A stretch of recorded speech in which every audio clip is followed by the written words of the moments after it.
Hi, Kevin Sorbo here. I'm Sam Sorbo. That's right, my better half. But we just did a wonderful movie, didn't we? We did. It's a comedy. Hi, Kevin for Sorbo families. Here. I'm Sam Miracle Sorbo. in Texas. True story set in 1930. You guys absolutely love it. Where do they go? They go to sorbostudios.com.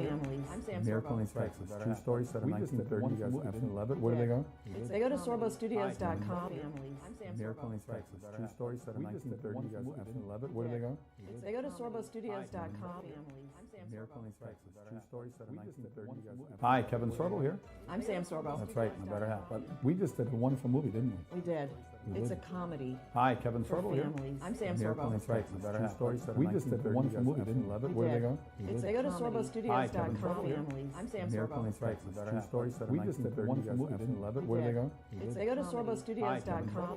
I'm Sam Miracle Sorbo. in Texas. True story set in 1930. We just did a wonderful movie, didn't we? Love it. Where do they go? They go to sorbostudios.com. I'm Sam Miracle in Sorbo. Texas. True story set in 1930. Hi, Kevin Sorbo here. They go to sorbostudios.com. We just did a wonderful movie, didn't we? We did. It's a comedy. Hi, Kevin Sorbo here. I'm Sam Sorbo. That's right, my better half. We just did a wonderful movie, didn't we? Love it. Where do they go?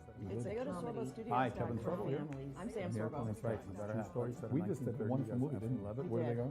They go to sorbostudios.com. I'm Sam Miracle Sorbo. in Texas. True story set in 1930. We just did a wonderful movie, didn't we? Love it. Where do they go? They go to sorbostudios.com.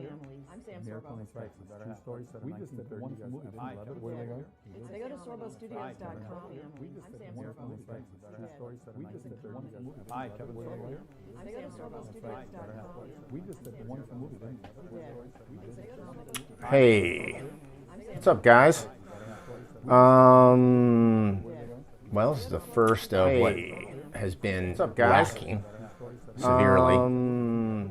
I've been the first since I had started this channel. What you do in the GWAR Daddy. This is severely, stuff that I wanted to do, and I started this channel. Got so fixated on the Twitch and the YouTube. Stuff that I wanted to do.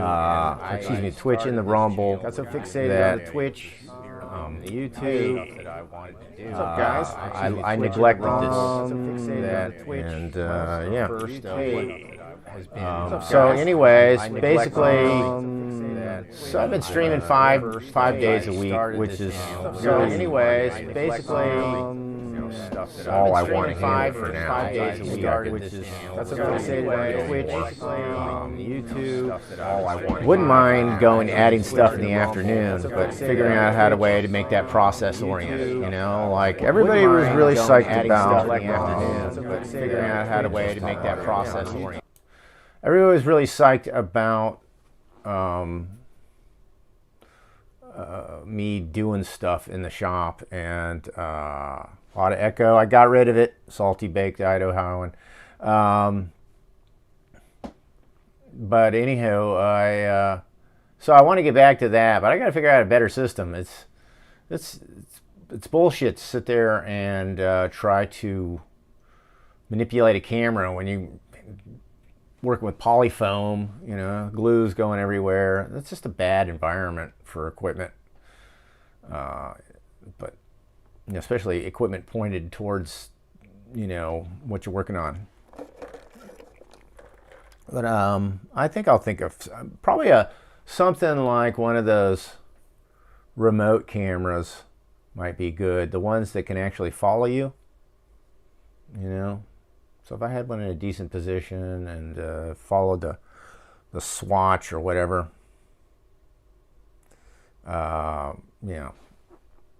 maybe that'll help. Or just wearing a camera on my head.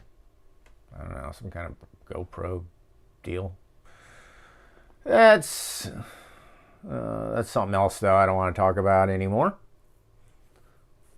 What I do want to talk about to you is, I guess, basically just start talking about GWAR. I think a lot of people saw the documentary, and there's a lot of mixed feelings about it. I thought the biggest problem was that it's an hour and a half, 2 hours trying to tell a 30-year story. And so when it came down to it, it felt like it was like, well, GWAR was something that was pretty cool, and then a bunch of dudes died, including the lead singer. The end. Well, like it doesn't really. If you wanted to have it be a tragic comedy, it didn't have the right ending. And if you wanted it to be a, I don't know, heartwarming, overcoming of adversity story, doesn't quite work either. Yeah, we miss Dave, says Dang. Yeah. Yeah, well, GWAR misses Dave big time. And I can be happy to explain that, but and probably will somewhere down the road during this course of making these. But I plan to make this a regular Friday night. If it's not a regular Friday night, if I move it to a Thursday night, whatever, but it's going to be regular. It's going to be one night a week at the least, this sort of stuff. Because, GWAR is a story you can't tell. Woo, look at that camera jiggle. Jiggle the camera. Earthquake. Dun, dun, dun. Or Star Trek episode. Anyhow, yeah, you can't tell that story in just an hour and a half, 2 hours. Tragedy and all. And so I plan to get a lot of people, as many people as I can on this show. I just got back in contact with Dave Muscle, which was great because I haven't talked to that guy in years. And he's a underrated element of what made GWAR happen. A very underrated one. And hopefully, he's kind of a Luddite. Hopefully I can figure out a way to make him capable of understanding how to do a, guest stream with me, right? But Danielle's totally on board. I've got Chuck, no problem. I think I can get Hunter.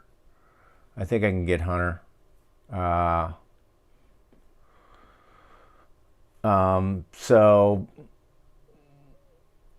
what? I like the look. Classic sleazy rocks the Casbah, but this is cool.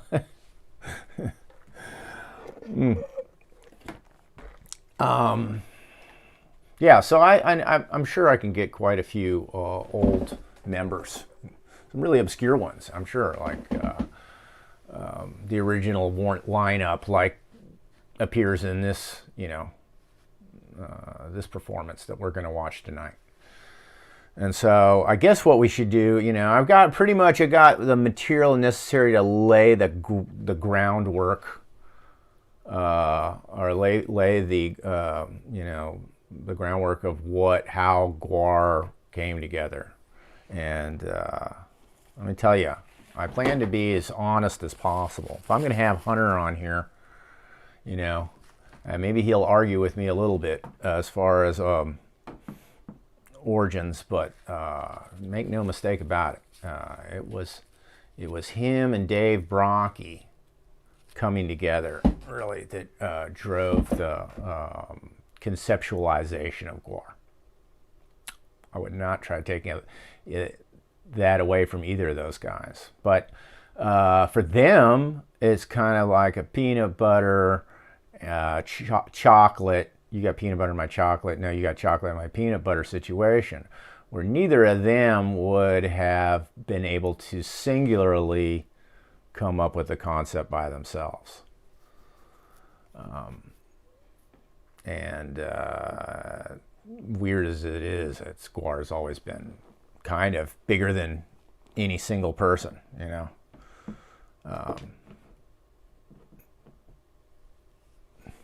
I didn't know you were in VA. I just moved out of Richmond to Kansas, says Adam. Yeah, I've always been here. Been here since 1968. One way or another. Northern Virginia when I was for childhood, and Richmond area since then. All right. Anyways, so where was I? So yeah, GWAR was definitely a Dave Hunter mashup, and this right here, what we're going to watch, is the first show. technically the first show. There was a couple of other shows where GWAR was just Death Piggy kind of playing a prank, opening for themselves in these kind of scum dog costumes here. And yeah, they were just kind of throwing these costumes on as Death Piggy, which is Russ Bohorsky and Sean Sumner on drums. And from there, they kind of transitioned into, well, after those two shows at Death Piggy, which I believe was Going Bananas and 930 Club, which is an infamous story where at 930 Club, they, I think it was, oh, thanks for the contribution there, user not found. By the way, I can't take, I don't think I can take contributions or money very easily on YouTube. I might not be, that might not be available. So if you do want to contribute, I really would appreciate it. But you can do it on Rumble or Kick. That would be the way to do it. You could watch on Rumble or Kick. Yeah. Anywho. So after those two shows, which was really just Death Piggy putting on GWAR costumes, this is the first time that it was an individual GWAR lineup was created. It's still Sean Sumner at drums, but Dave Baraki has moved over to guitar, and Chris Bopst has become the bassist, and let's see. Oh, I think, and Steve Douglas plays, you know, the Bear Trap character, Bear Trap, Jaws, Ballsack, more or less. That's where that costume first appears on, and he's a guitarist. So he's the only guitarist that can play. Dave can just make noise, basically on guitar. I guess in rhythm. You know, within some sort of rhythm of the bass and guitar. Anyhow, and the lead singer in this show, the first lead singer, and Dave said he wanted to do this. He wanted to be the crappy guitarist. Lead singer was Ben. This guy Ben. Oh God, I forgot his last name. Crap. But Ben Eubank. Excuse me. He's the lead singer. And so this is the first, I guess, really iteration of GWAR. You know, can't call the Death Piggy performances really GWAR. At least, you know, I would say so. Keeping that in mind, I've got it, let's see, I'm going to play it off my tabletop. And that way, let's see here. And that way I can stop it and start it and be irritating. Okay. Let's see here. Where is it? All right, live show.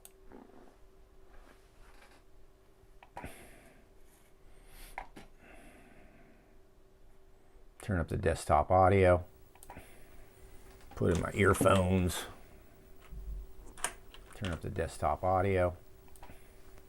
Put in my earphones. Turn up the desktop audio. Put in my earphones. Desktop audio.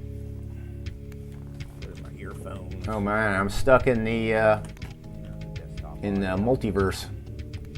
Good start. Good start. Oh man, I'm stuck in the multiverse. Good start. Good start. Oh man, I'm stuck in the. I'll get rid of the echo. Just a second. Good start. Good start. Oh man, I'm stuck in the. I'll get rid of the echo. Just a second. Good start. Good start. Oh man, I'm stuck in the. I'll get rid of the echo. Just a second. Good start. Good start. Oh man, I'm stuck in the. I'll get rid of the echo. Just a second. Good start. Good start. Oh man, I'm stuck in the. I'll get rid of the echo. Just a second. Good start. There it is. All right. Sorry about that. Sorry about that. It's playing in both. It's good. Where's my, there it is. Let me shrinky dink myself way out of this.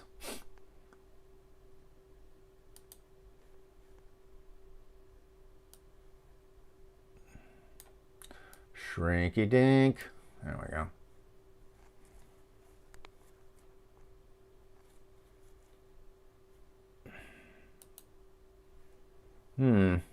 That's weird. Now it's kind of letterboxed. Let's see. So there's an ad at the front of this. Some interesting background on this. This was released by Michael Moore. And Michael Moore, later on, he went and played some of the first iterations of Sleazy P. Martini. Except his character was known as Sluggo P. Martini. Dave Brocky created this exploitational manager character, Sluggo P. Martini. And this guy, honestly, was kind of a tweaker. I think he's passed on now, so I'm not in too much trouble for saying that. But he was just so... he was just he wore a rainbow wig and wraparound white punk sunglasses. It was very right out of Party City, kind of bit he put together. So anyhow, I'm gonna blow myself up a little more.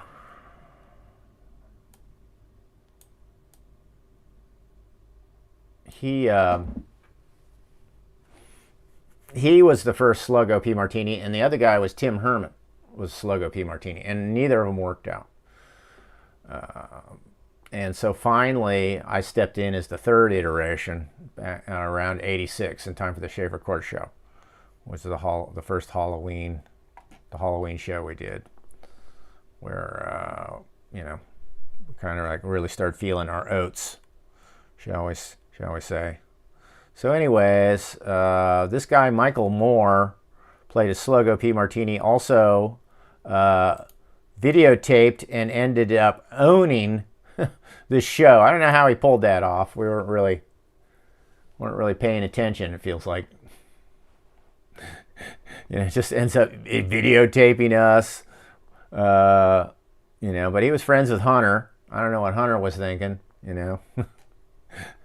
But this guy ended up owning this and selling this for years, But he's got it. It's the first GWAR live show, for the most part. It's kind of cut up. I wish it'd be great to see all the raw footage, because, it's a great piece of history and comedy, more than it is a performance. Performances, as you will see if you haven't seen it already. And probably a lot of you are. I'm sure this is floating around on YouTube. It's horrible. It's pretty bad. But ladies and gentlemen, the only Johnny Slugman! Let's see. Yeah, that's where it picks up. And the thing is, it breaks apart, and I think there's some Hello era GWAR that is in, that comes in, and then it goes back to this P.V. Kelly show. So bear with me on that. I'll just fast forward, I guess. Just stick with the same show. Heard you just got in from Cleveland. Things pretty hot up there, aren't they? Yeah. So Johnny, heard you just got in from Cleveland. Things are pretty hot up there, aren't they? Yeah.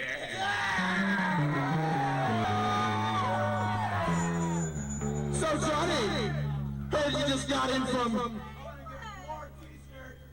Where'd you just get in from, Johnny? Yeah!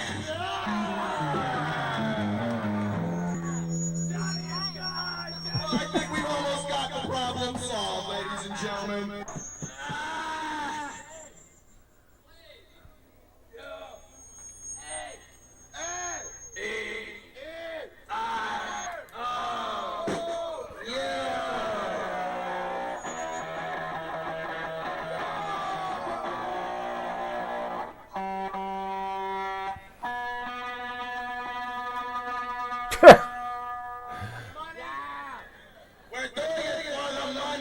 Right there. That was my first prop.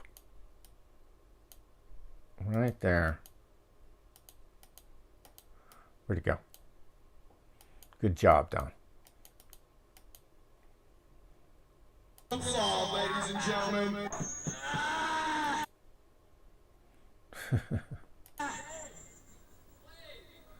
You can see the embarrassment right there.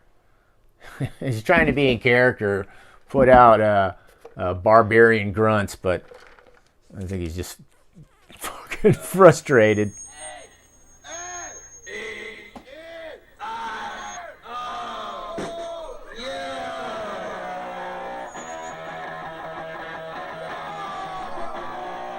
He thought I was going to start, no. So, yeah, there it is. The first prop I ever made. Using some sort of baby doll inverted with some sort of eye between its legs. It's all vaguely... Hunter was pushing this embryo thing. And I guess in the movie, it's kind of doubled as some sort of...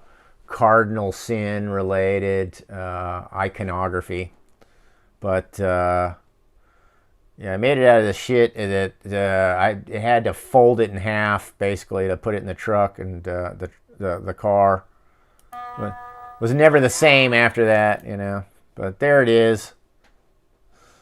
So coming out of some weird ball I think was supposed to glow, wrapped in barbed wire. What the? What's a embryonic? It looked like very much an anti-fertility symbolism, you know. It's probably because, you know, dudes at this age are too busy, you know, having unprotected sex to want to. They probably have a. I can understand the symbolism.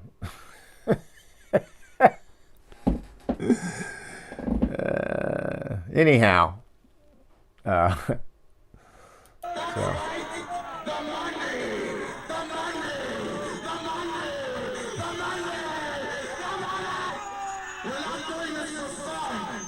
We brought this all the way from Antarctica. This iceberg weighs about half a ton.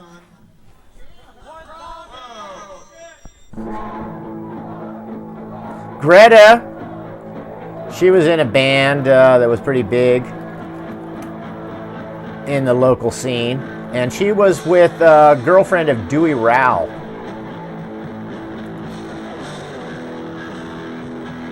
And Dewey Rao became the first Flatus Maximus. In fact, I think he invented that name, Flatus Maximus.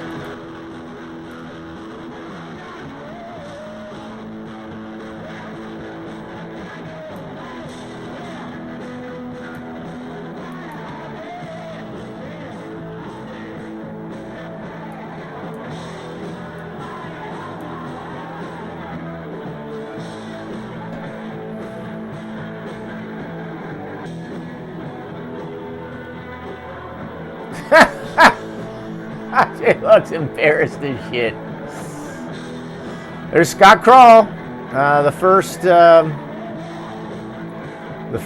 he's one of the slaves, of course, and also GWAR, and became a GWAR artist. And that was the thing about this show, is it felt like half the audience would end up being involved in GWAR in one way or another.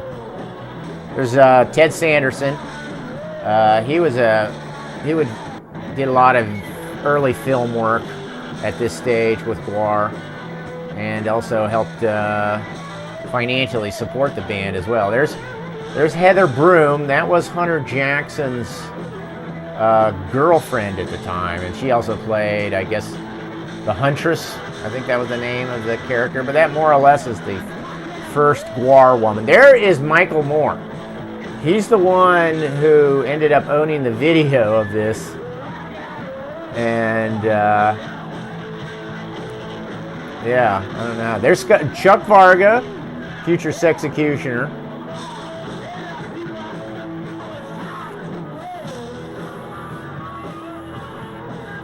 As you can see, this is a montage edit. Just a short version, I guess, of the show put to one song.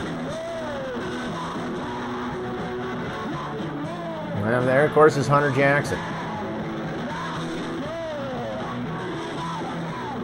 John Durham, who would appear in other GWAR videos, movies like Skullhead Face,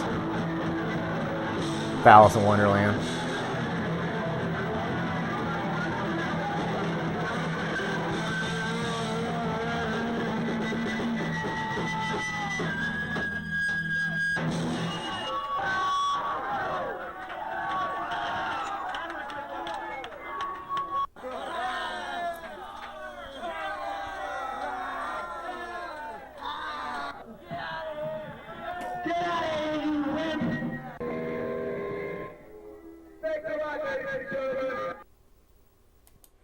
So let me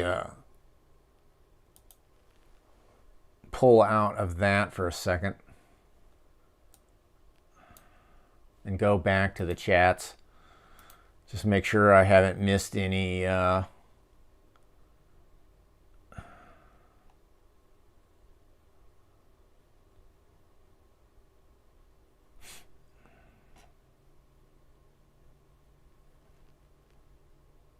Rumble isn't working.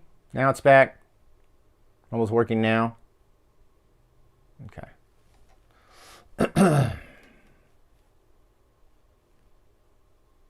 Anywho, yeah, so did I miss any user not found? Thank you. Anybody else? Yeah, Rumble. I can't take contributions there. Good. So, back to the shoe.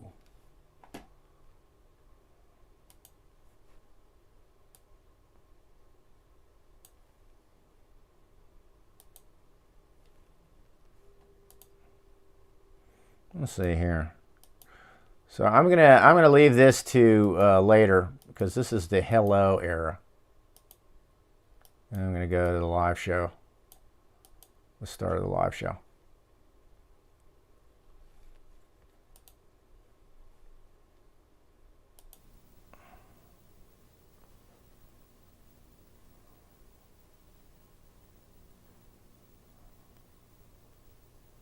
Rock and roll.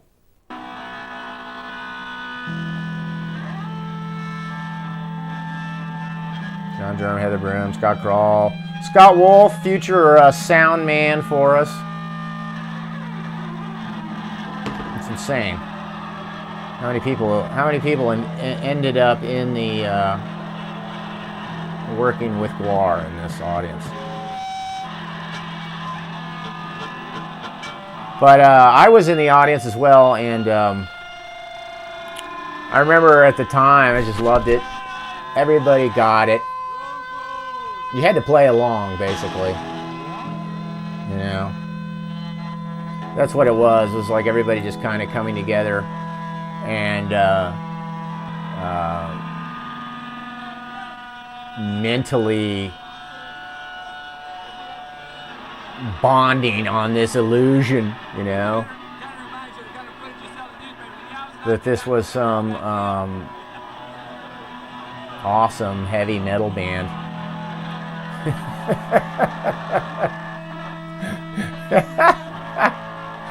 Oh my God. So the early stuff was made.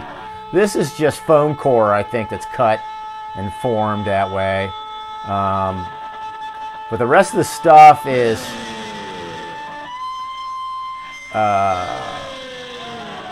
it's sports equipment found at thrift stores, and then wood glue or paper mache.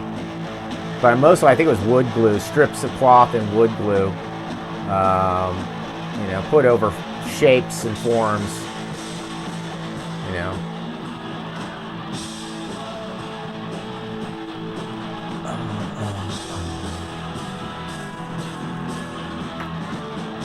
There's Chuck Varga, future executioner.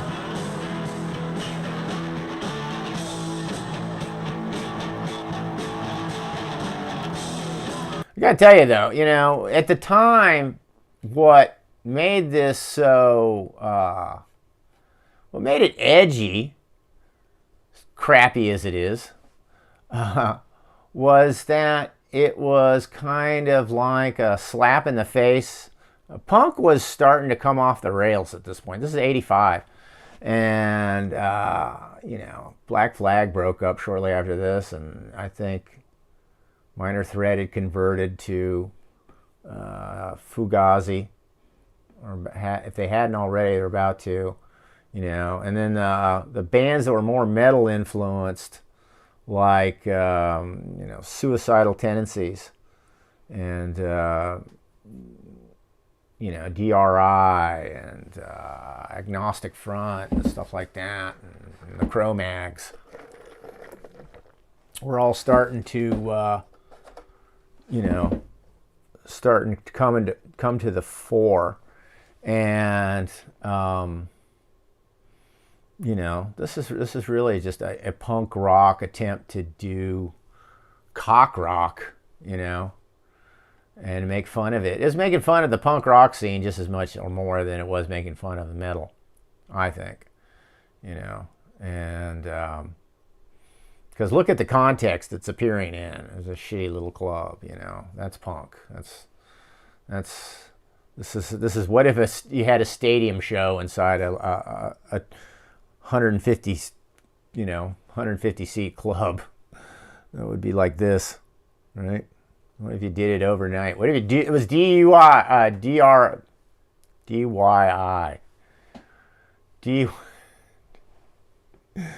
You know, the thing. So anyhow, and there's that was Dave's idea, the AEIOU, had Satanism. It didn't last long, the whole Satan thing, until he came back with Jucifer, you know, explored it in the Beyond Hell album and tour.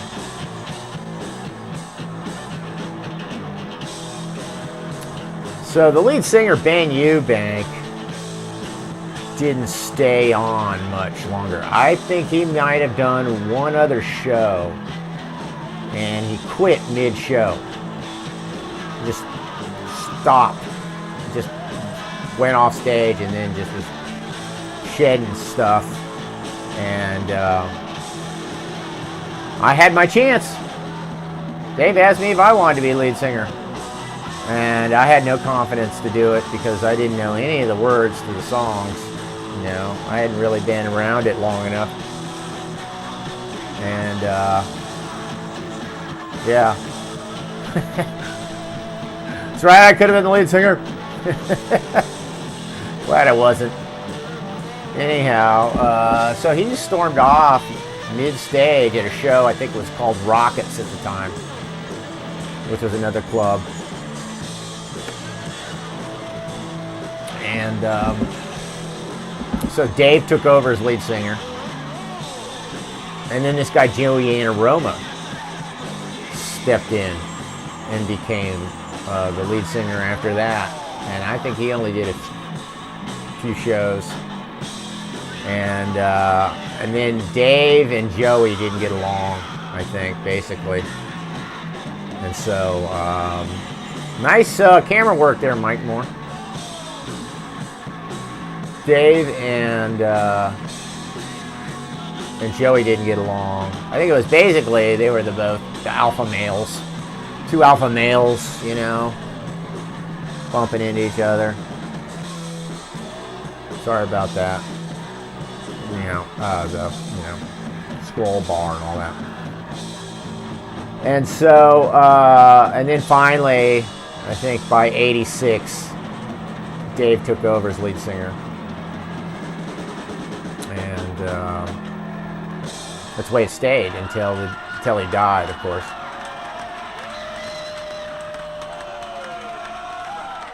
Everybody's laughing. Everybody gets it. You know? Everybody thinks it's hilarious. There's Richard Bland. He's one of the well-known art scenesters at the time. I used to go over to parties at his place, and he is the ultimate art scenester, man. His house was incredible on the inside. Always scamming on young girls, as you can see right now. Like he's in his 30s. He's probably left over from the old VCU RPI days.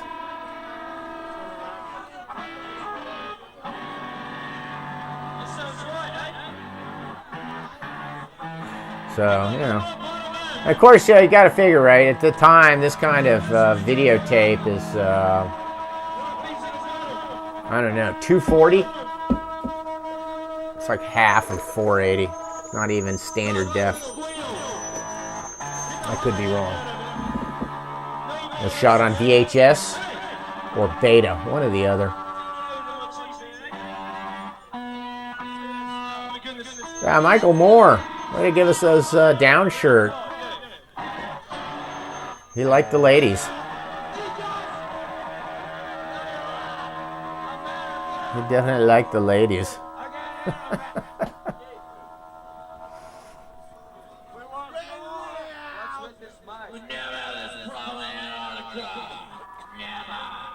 I think for this show, I'm going to create a separate, maybe I should create a separate Rumble channel.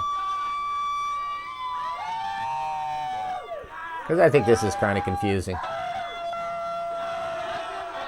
Maybe I should do it for Twitch as well. I don't know.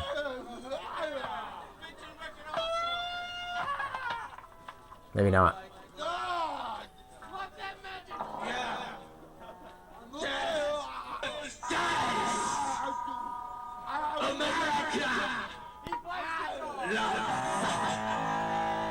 Look at that. Fiberglass medallion. You get chain cast through it. It's definitely a Hunter Jackson sculpt. But it's broken already, as they always do. This thing's always broke. The chain held it all together.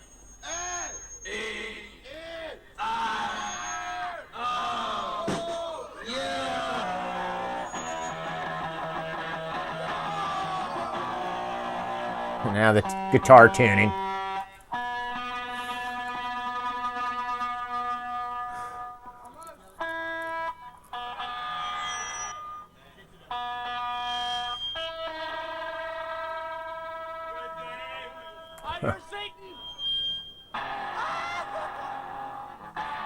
There's Greg Ottinger. He would become guitarist. That face to the far right. There he is. That's Greg Ottinger.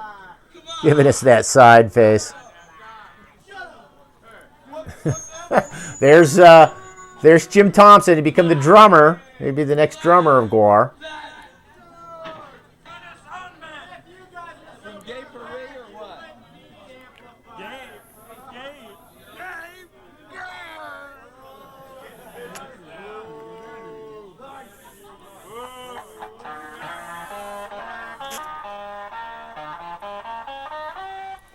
God. Endless.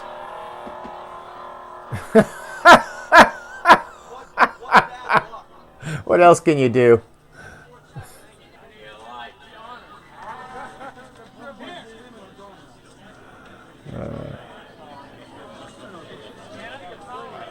So you can see it's got hockey helmets.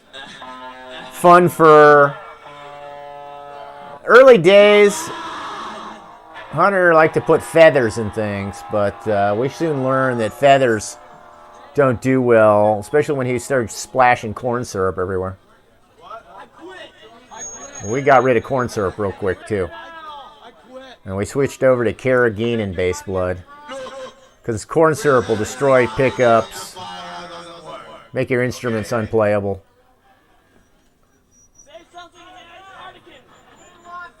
Even Dave is embarrassed.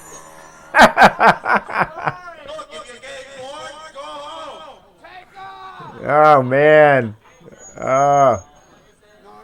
You have to insult your audience.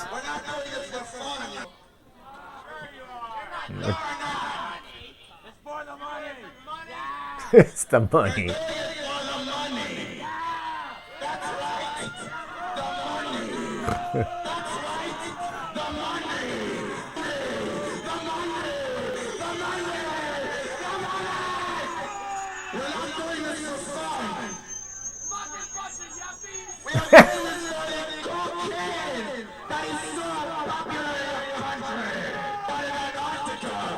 You can see it formulating right here. Big part of the whole GWAR mythos is it being, you know, a band just manipulated with cocaine addiction. And of course, you're taking the irony of how that would play into Dave and other people, you know, within the organization and their drug problems, shall we say.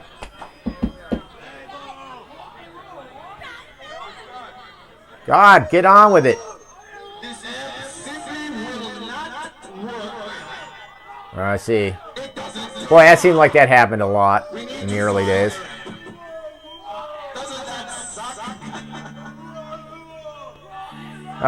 Steve Douglas. That's his amp.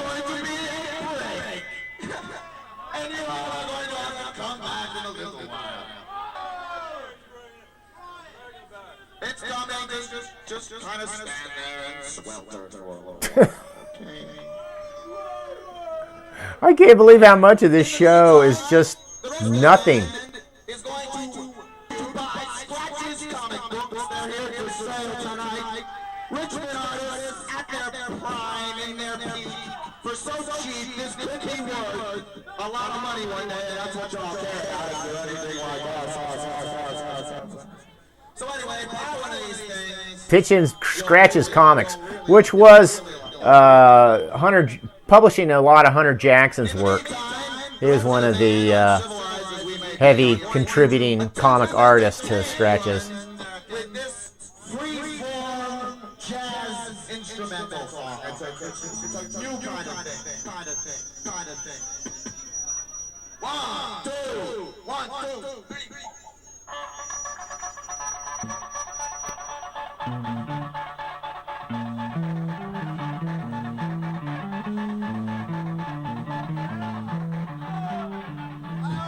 God, look at this. I'll get you for this.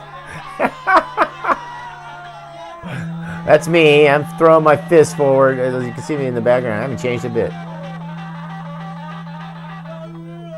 The guy pumping his fist in the air.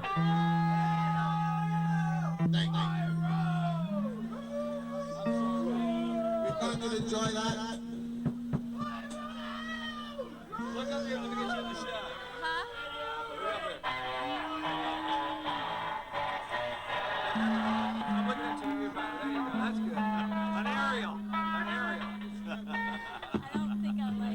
Mike, I don't think I like it. And Ariel, ha ha ha, I'm trying to get down your shirt. What a creep.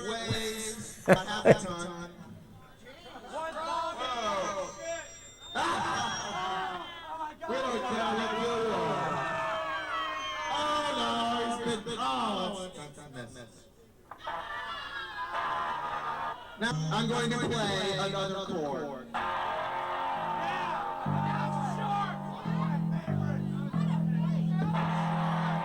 That does sound horrible. Even one chord sounds horrible. We'd like to take this opportunity to introduce the members of the band to you right now.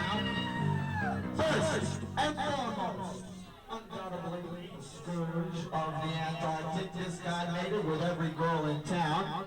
He's so big, he's so bad, you don't know what you've had the morning, and you know it was good. But it might not be 2 weeks from now. Ladies and gentlemen, the one, the only Johnny Slutman!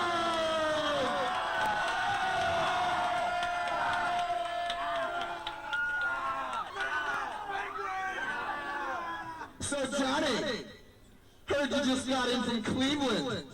Things pretty hot up there, aren't they?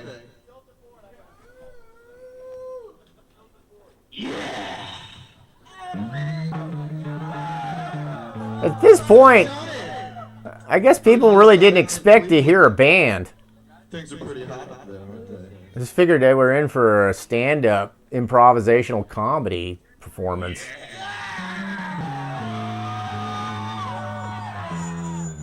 So Johnny, heard you just got in from... Where'd you just get in from, Johnny? Yeah!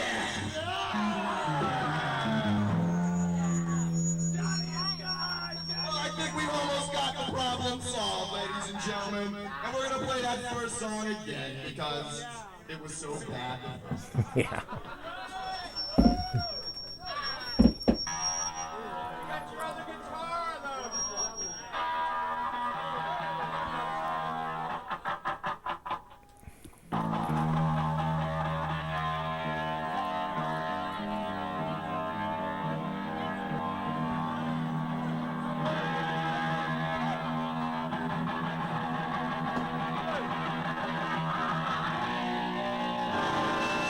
I can't believe he sold it like this. Honestly, I guess if he didn't leave all this in, the video would have been 12 minutes or something like that. I'm guessing it's probably, yeah, 6 2-minute songs. Or 4 3-minute songs.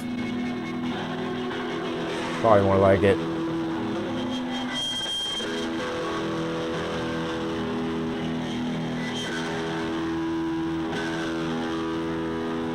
At this point, there was no blood. Blood had not been introduced into the show yet. We did blood one time before this, and it was a disaster. It got us banned from the 9:30 Club, and that was the show we did with Suicidal Tendencies, where Chris Bopst just borrowed their bass without asking, and they got pissed about that. Suicidal Tendencies got pissed about it. There I am, right there. You can see me. The Scott Crawl brought out this hobby horse that was full of Caro syrup that we were supposed to sacrifice. It was that was like the first GWAR scene we ever tried. And he ended up dumping the Caro syrup into brand new PAs that were stage PAs at the GWAR show, or at the 9:30 Club.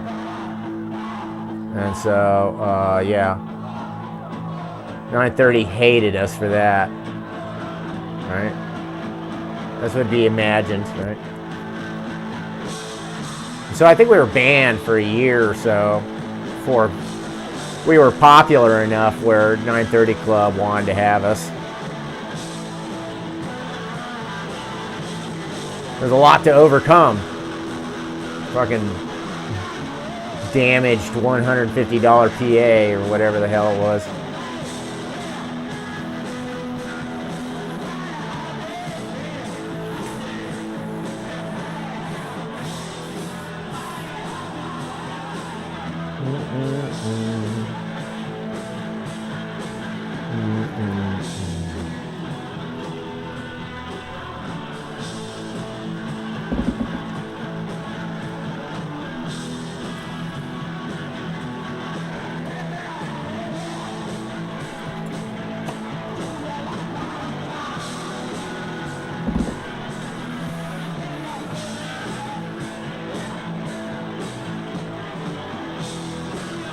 That was Rick Griggs. He would be an audio man for us. There's Chris Arias. He would work heavily on sets and design for Alice in Wonderland.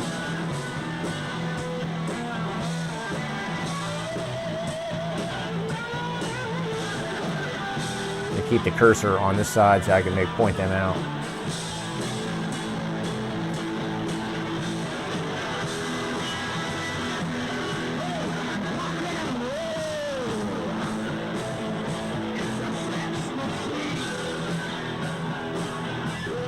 Guess I better not. And the scroll bar comes back.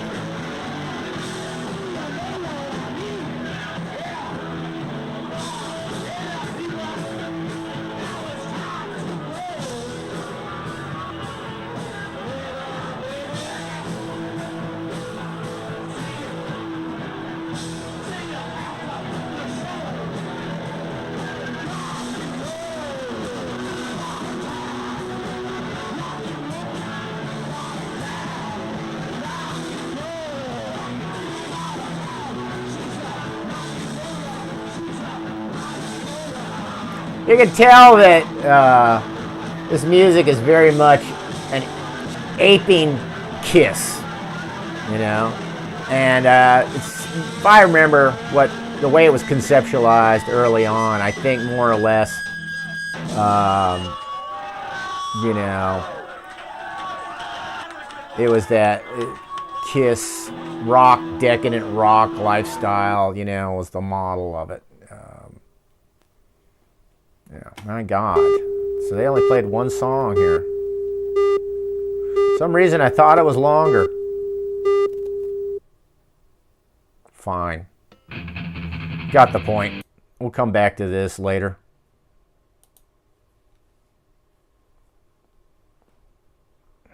How far behind am I?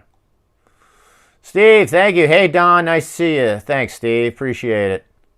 Hope you're checking this out and you're learning from it. We got a lot to go through. I'll at least try to pull up, you know, a fair amount of pictures and show you the origin of GWAR. Brandon, thank you so much. I know you like the color purple. Damn right I do. Thanks, man.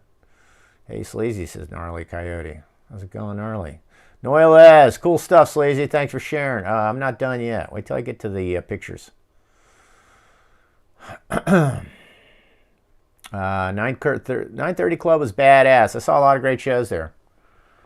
Even though we were banned, I wasn't at least I wasn't banned as a patron. You know, so I lived in Northern Virginia and went to quite a few 930 shows at the time, and one of my best high school friends worked there, so he saw all kinds of kind of rock and roll history walking through those doors all the time. Yeah. Let's see here. Anywho, yeah, let's get into those pictures. Unfortunately, I think I might have to piss soon. Nice job. Nice job. Let's see here.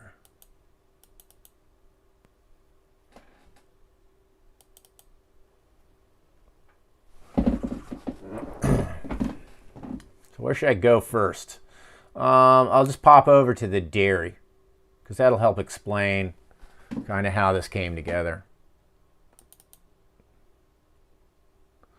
So the dairy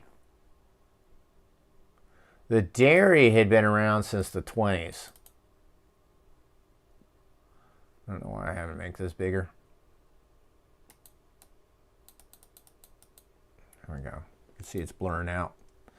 So this is a building that was in fact a dairy in Richmond back in the, I think it was built in the 20s. And it basically when I don't know when it stopped functioning as a dairy, but it had these, it was pretty cool looking because it had these three dairy bottles on the corners. It had dairy bottles here, and then one to the right, and then one over on the other left corner. There was none in the back, and it was really weird because it was 4 buildings that grew together.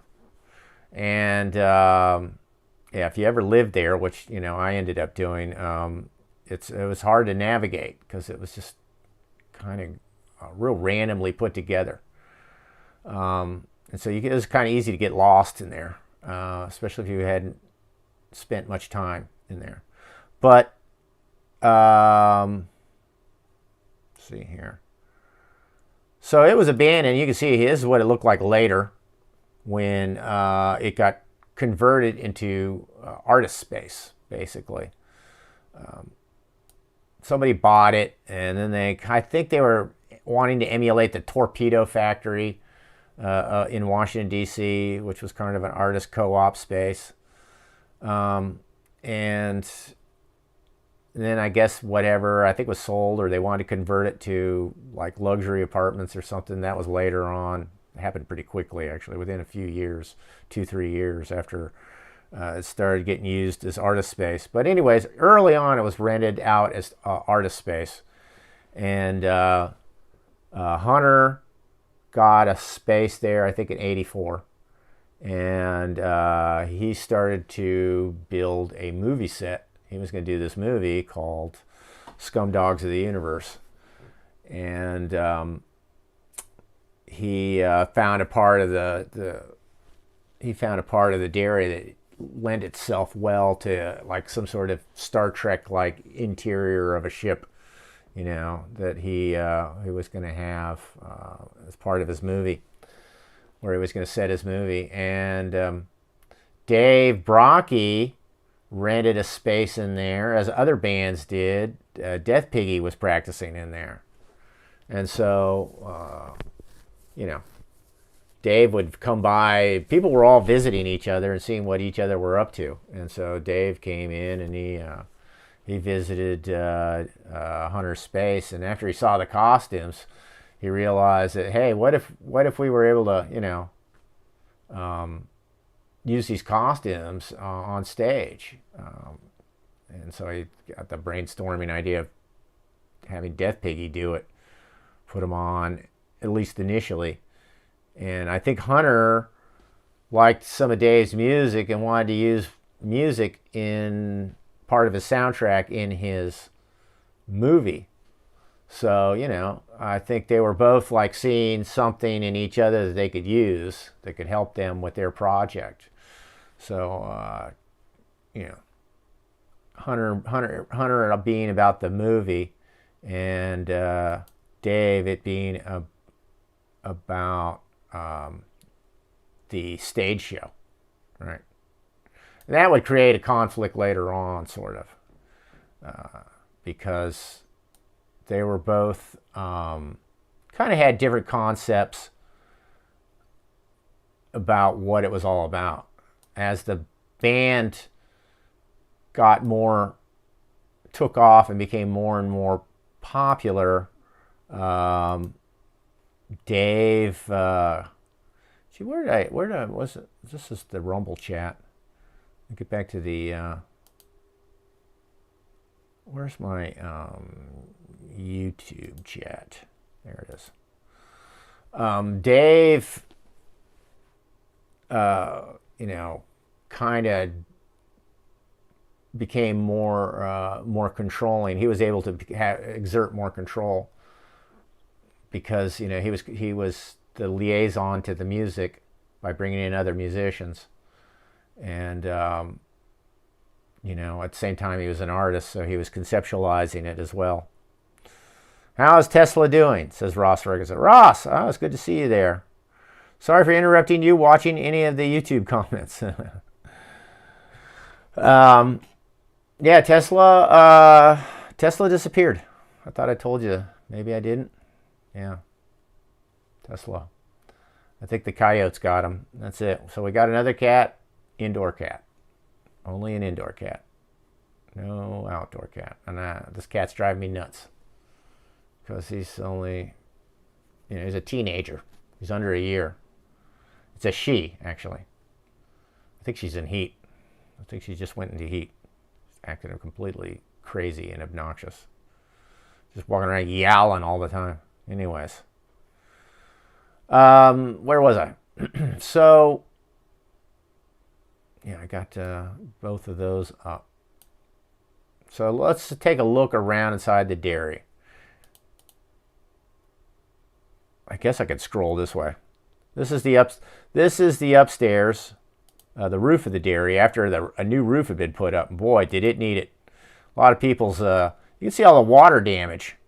A lot of people, if they had an upper floor space, they would get, it would destroy the roof. It would come through and rain on their furniture or artwork. Yeah, it would flood. It would flood. Here's some cool pictures. So this is Colette. This is the first, I guess the second GWAR woman. This is Greg Ottinger's girlfriend, Jenna. I forgot her last name. They married, but she's also was one of the nuns, the nuns of sin in the Cardinal Sin video. This is Mike Bonner. Mike Bonner, the first slave, and GWAR artist, sculptor. Yeah. Let's see here. 3 hipsters on the roof. Another band shooting. There's tons of bands in there. I trying to, you know, come up with urban type photos. These are awful, unfortunately. But random urban decay. Let's get some cool angsty pictures of some artsy band. I don't know who they were. There's the dairy at its earliest days. You can see. Look at all that crazy. Look at how many wires there were, man. God damn. A lot of wires back then. Here's a practice space. Drums are covered inside the dairy.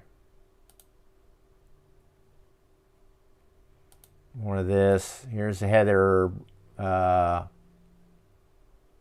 This is Mike Bonner's wife, Heather.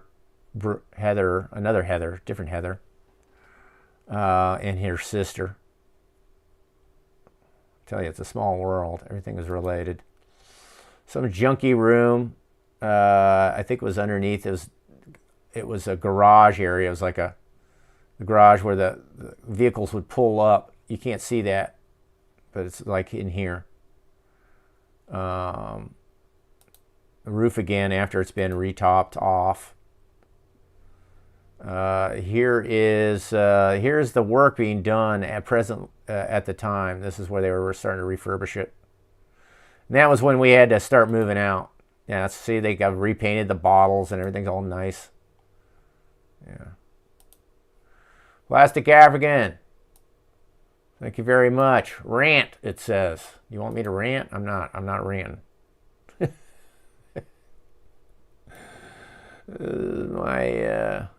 This is my history channel, my GWAR history channel. So, anyhow, just some skylight shots here. Okay, yeah. So there's the dairy. I think that kind of sums it up.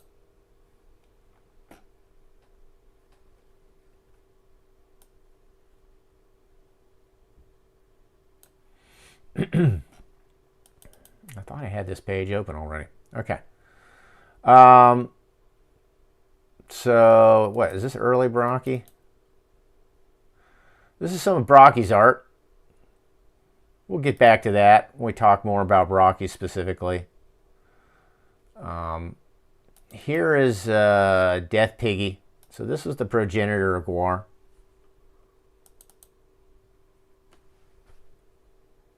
And that was their logo. Little pig with a fang sticking out on one side. Yeah, that was the Death Piggy. Definitely shows off their irreverent, you know, their irreverent punk style. Did I just close out my son of a bitch? I'm gonna go back into the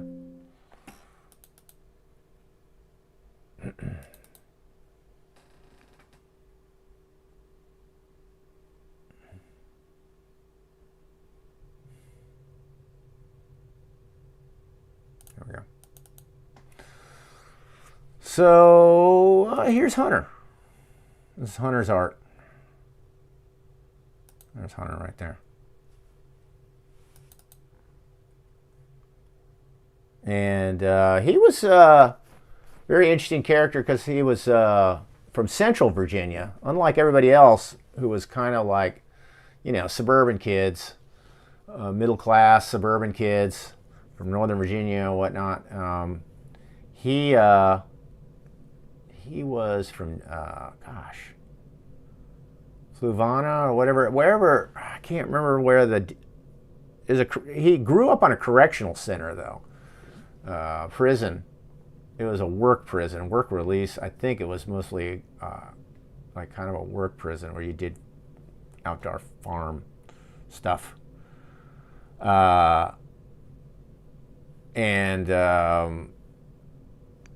He you know, he was kind of a loner, but he had a real vivid imagination, I guess, in a way because of it.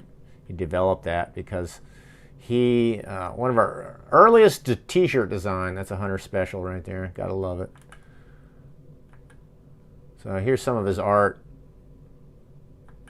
It's always very, you know, you can see the Japanese manga influence for sure. But always was really gory, you know. Very sexual and gory. It was always very underground, you know. Here's one of the characters. This is where I first started paying attention to him. The local newspaper used to put out comics, print comics, and this was his guy right here. Oh, what's his name? Yeah, Les Spivey, which, as I came to think about it, was probably this guy in the punk scene who, yeah, he was Doug Doby. I'm sure it's him.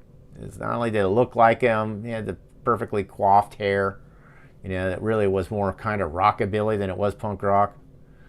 But yeah, he thought he was God's gift to the scene at the time. And this guy Les Spivey, I think, is very much a commentary on him. But yeah, it was a good artist, very good artist. And yeah, to tell you the truth, I think in some ways that both Hunter Jackson and Dave Brockie were better artists, comic artists, than anything else they did during the course of their life. I'm sure some people would argue with me and say, well, no, Dave was a really great lead singer. And I agree, but I wonder if he'd have focused on just comics, that he might have, I don't know, maybe done better financially. Maybe not. I think anything he would have done better financially than doing GWAR. But that's what it wasn't about. So, you know, as far as impact, I think being lead singer of GWAR was his greatest contribution.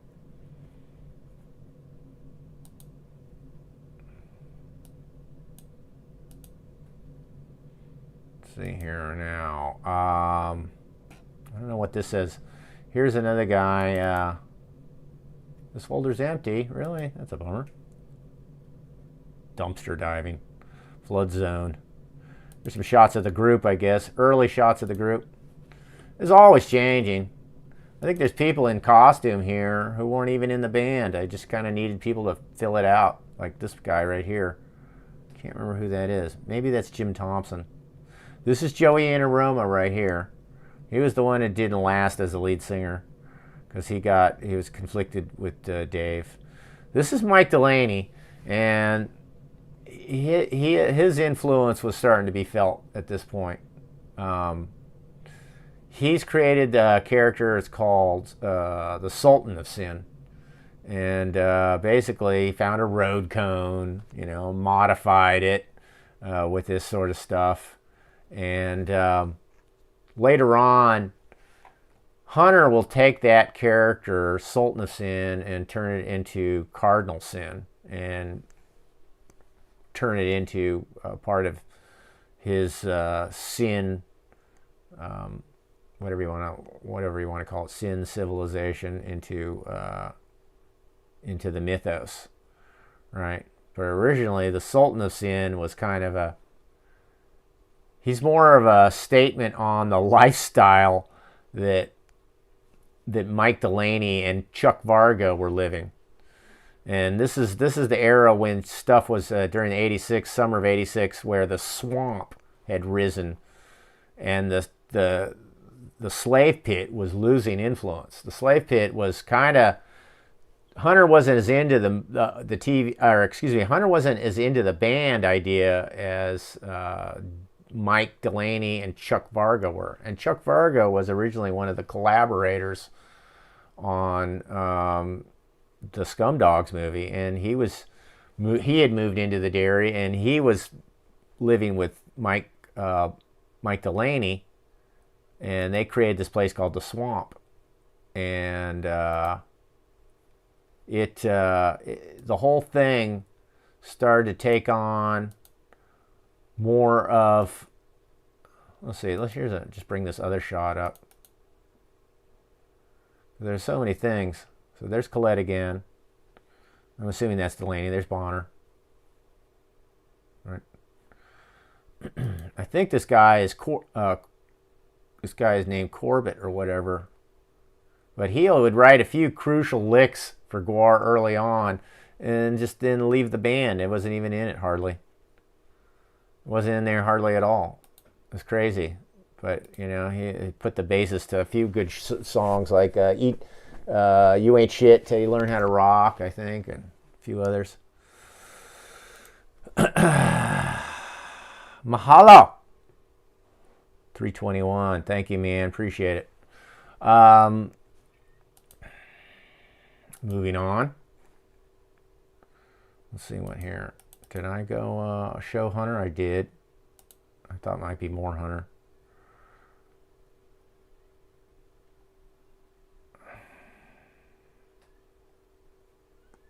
So, Slave Pit. Here we go. This is the first, where it first started happening. And this is I think this is in Hunter's workspace. Not the swamp. I will show you the swamp, hopefully, here soon.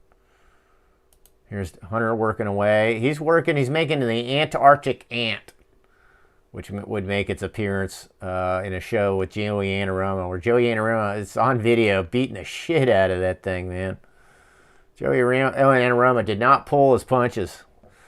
He didn't know how. So there's Hunter. Looking surprised. Looks like he's eating some French fries, digging down to those last few golden fries. There's Dave. It's funny, because you can kind of feel the tension right between these three. You can definitely feel the tension. I'm sure Hunter's already suspicious that his great idea is going to be stolen from him. Because that's kind of the way he was always worried about stuff like that, And I guess in a way he was right. It did get stolen from him. But there's Dave. He's probably more. It's tense between him and Anaroma, Joey Anaroma. Here's Chuck Varga, and that's the body for the Antarctic ant they're putting together. Look at this, man. Seat cushions just carved up at random. Just hit them with some spray paint, man. There's Joey Anaroma in the back. There's Chuck Varga, right? There's me. I'm not doing nothing. What do you know? Guess I should have blown those other pictures up. It looked like I'm a fuck up, but I have the dust mask on, so I must have been doing something. Anyhow,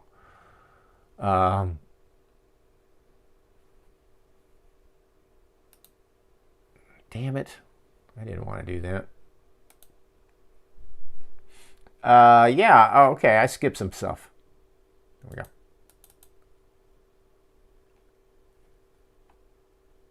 Here's a first early incarnation of the Techno Destructo costume that Hunter's working on, I would say. That's what it looks like, yeah. Backpack and all that.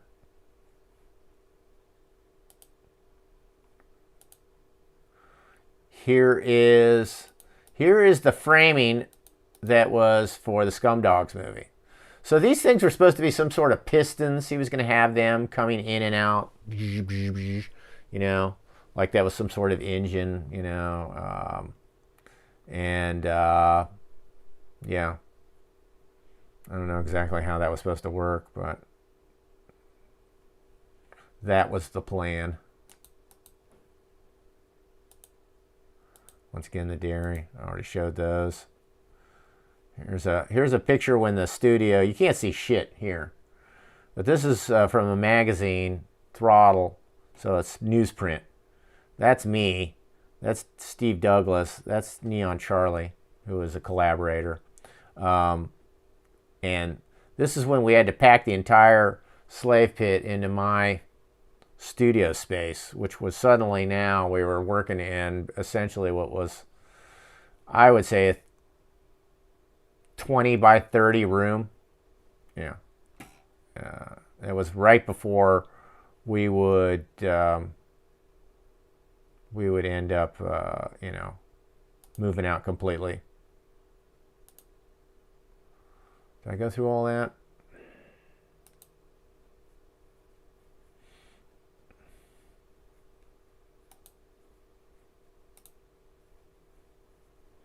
Let me find.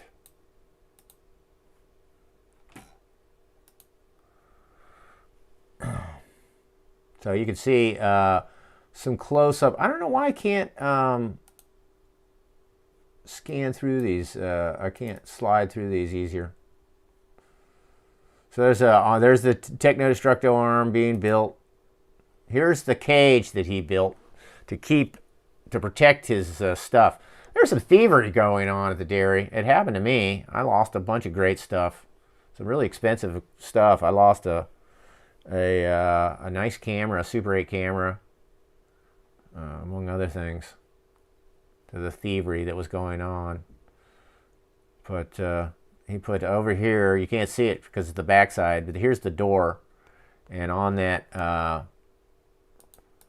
gate, door, whatever, it says the infamous words of "Don't talk about it, do it," which was Hunter's battle cry against it, I guess, dilettantism. You know.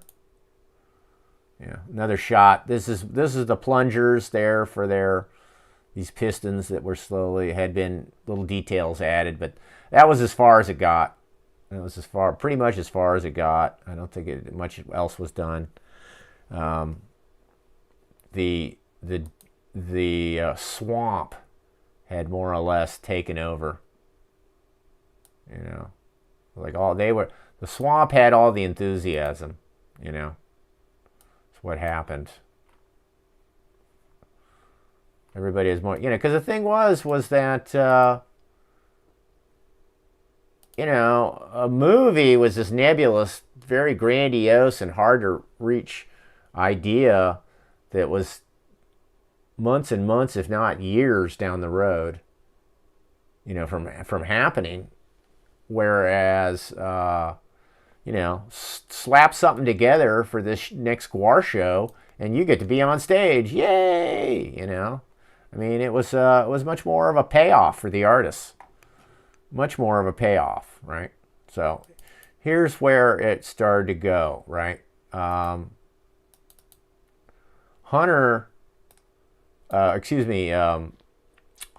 Mike Delaney, the executioner, and Chuck Varga got a space called the Swamp, and it was a much bigger room.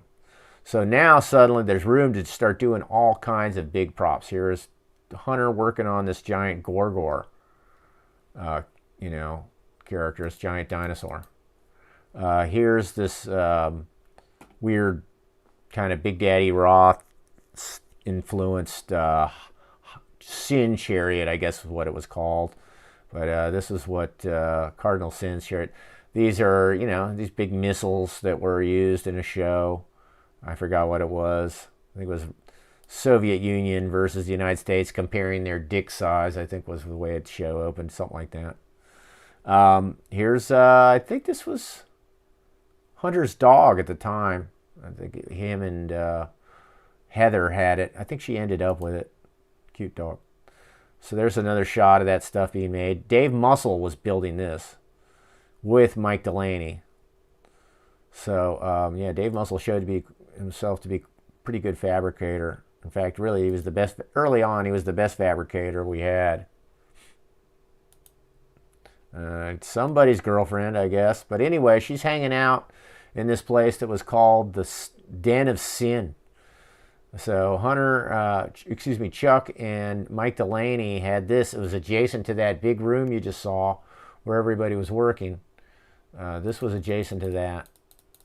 And yeah, they had some, as described, a post-apocalyptic, you know, bachelor pad. This way it was kind of what it felt like. And yeah, I think they hoped there would be more inequity in that den than there really was. But, you know, guys can dream, I think. So, yeah. Here, for instance. So when I blow this up, do I lose my bottom? Yeah, I do. Okay, I got to shrink it back up to see that shit. This was for the Schaefer Court Show. And this was a giant jet engine.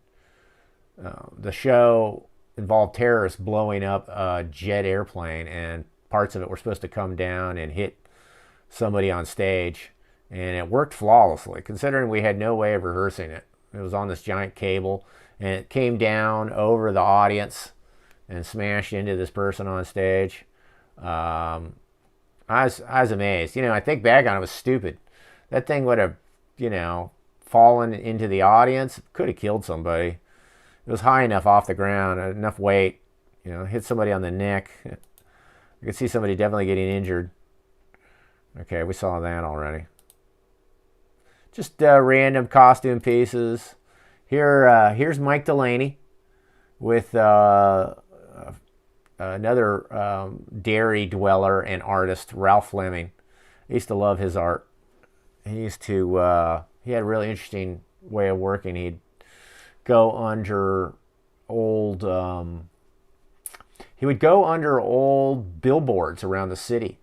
And when they clear the billboard off of the old thing, they would just scrape the old advertisement, which was paper, off, and a lot of it would just fall on the ground. They didn't bother picking it up. And so when you take say photography that's blown up at that size, and you find the scraps from it, it's got these huge, you know, pixel dots, you know, and so blown up when put into a canvas on the wall looks really interesting, completely different. It was really neat. Just a side note there. There's the Den of Sin. He finally, Neon Charlie probably, he did a custom sign for him because he worked with Neon. And I was supposed to get the chicks, I guess. I don't know if it did or not.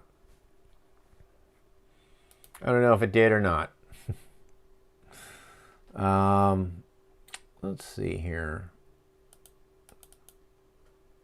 This is after a scene we shot for the Ted Sanderson movie.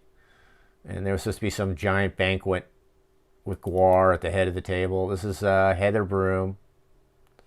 Not Heather Broom. Is it Heather Broom? Yeah, I think so. Hunter's girlfriend, and also known as the Huntress. Let's see here. Whoops, went backwards. This is a good shot of Chuck thinking he's suave in the Den of Sin right there. I can't remember these, Randy Collins and somebody else. I can't remember who the guys are. They're friends of his from Charlottesville. There was a crew from Charlottesville. It was known as the Mental Hygiene League. And in a way, they're the seed of GWAR more than any others. It's because it came out of the Mental Hygiene League. This was Hunter Jackson's contingent of friends from Charlottesville. And there's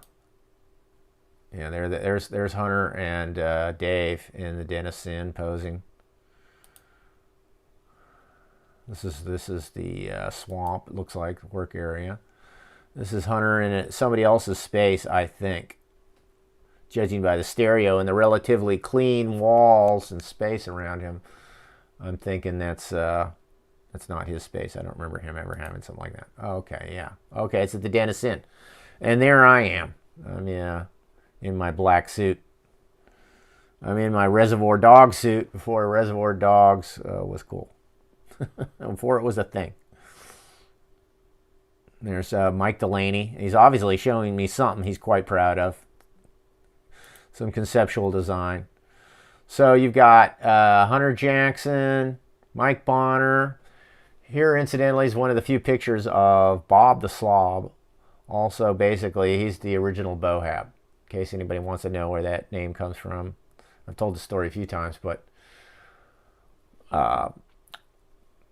people called him Bob the Slob, and by accident, I called him Bob the Slob to his face because I thought that was just what he was, what people called him. It was his real name. And Hunter told me, "No, man, don't call him that. It hurts his feelings, you know." And Dave Muscle overheard that, and so he started calling him Boab the Slowab, as if to disguise Bob the Slob, you know, like some sort of combination of that Ahab the Arab song and you know, Pig Latin, I guess. And so then Chuck Varga took that. He just coined it. He just wouldn't let the word Bohab go, and it became the term for somebody who, you know, is socially awkward, basically, you know. Somebody who talks your ear off and doesn't. He's the last person to realize he's lost the room. It's typical, you know. Doesn't know. He's everybody, you know. People are all making excuses to wander away from the conversation. He's still talking about solar babies and Jiffy Lube. Those were two things that was notorious for going on about. 80s flashbacks. I'm afraid so. This is all this is. 80s flashbacks.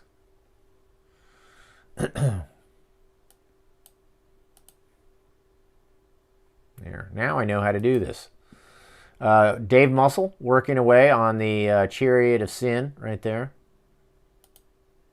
There he is again. Very talented artist. He's a graduate artist. He came from Iowa. And he was in the sculpture graduate school. This Chuck Varga is putting in some tunes, I guess. He's going to start blasting some tunes. A lot of ZZ Top. A lot of cock rock. We were into a fair amount of that was playing. We liked a lot of cock rock and new wave, both.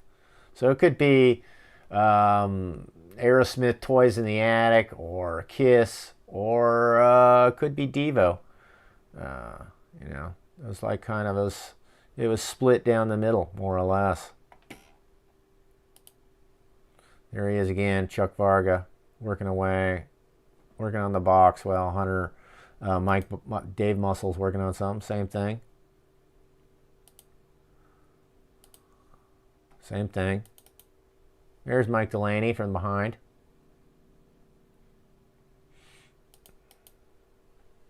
Yeah. Dave Muscle. There's a good shot of Mike Delaney. A lot of character. And he was a total character. As most of them were. They were all over-the-top personalities, really. Dave wasn't the only one in that regard. Mike Delaney played a major part in whipping together the core group of artists that would become Slave Pit. He got me into the dairy working on stuff. He got Chuck Varga. No, excuse me. I'm sorry. Hunter Jackson got him in.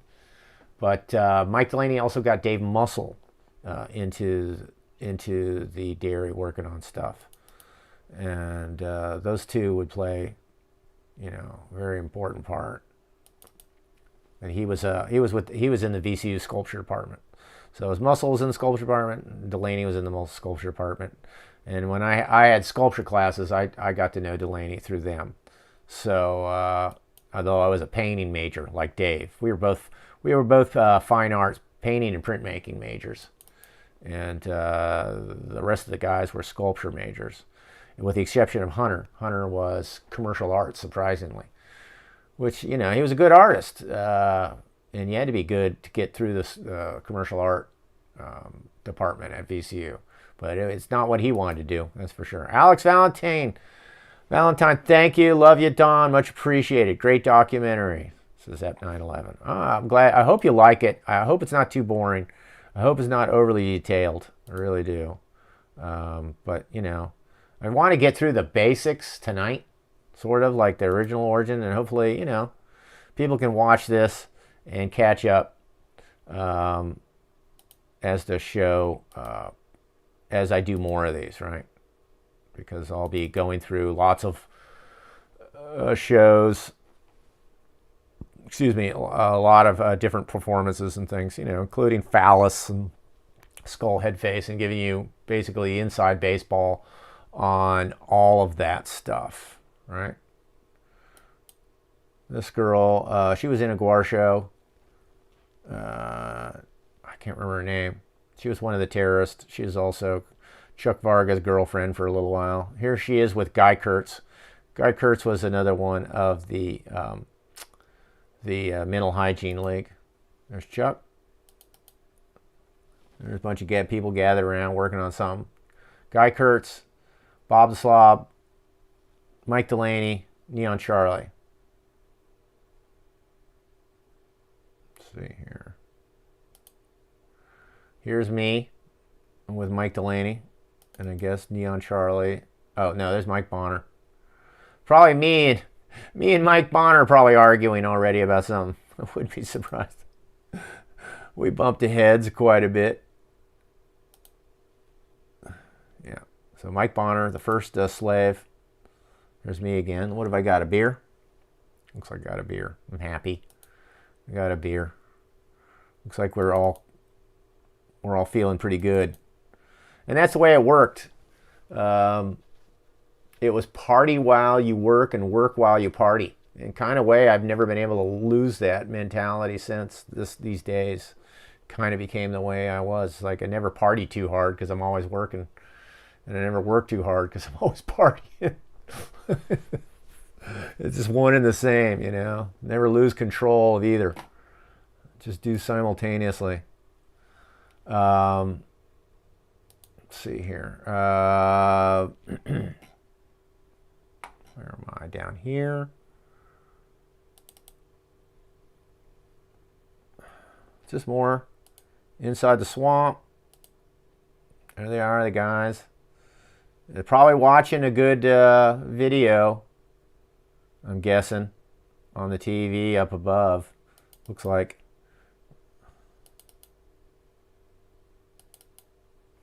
Same shots.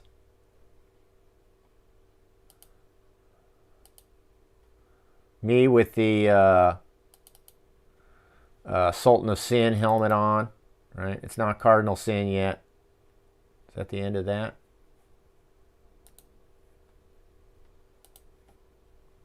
Yeah, that's pretty much it. That's it. So,